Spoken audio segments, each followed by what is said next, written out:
Hey everybody, welcome to Tuesday Takeaways. This past Sunday we looked in Acts chapter 2 and talked about what it's like to be filled with the Holy Spirit. And we looked at these early Christians that were saved on the day of Pentecost and how when they were filled with the Holy Spirit, what began to take place in their lives.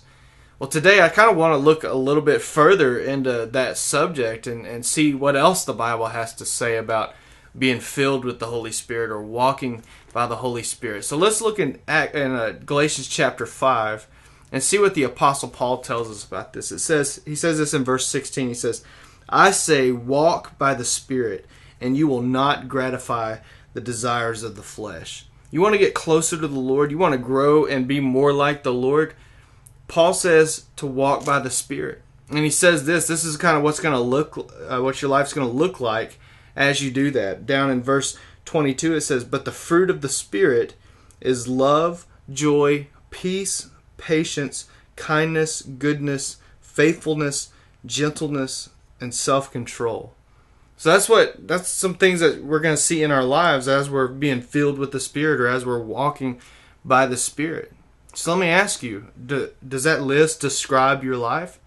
I mean, do you see those things active in your life? Or do you see a few of those things missing?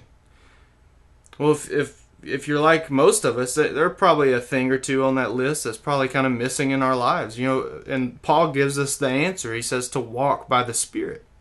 And you're going to see those things because we can't muster up those things on our own. We can't, by our own strength, live out these things. It comes from God. And more specifically, it comes from God the Holy Spirit when we are fellowshipping with Him, when we're walking with Him.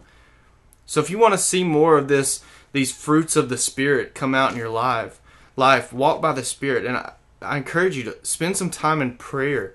Spend some time in the Word. Spend some time fellowshipping with other believers who are walking by the Spirit and who are walking faithfully in the Lord.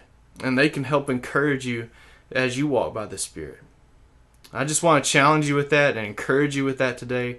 And so I hope you have a blessed day, and I hope that this helps you on your walk with Christ. Thanks.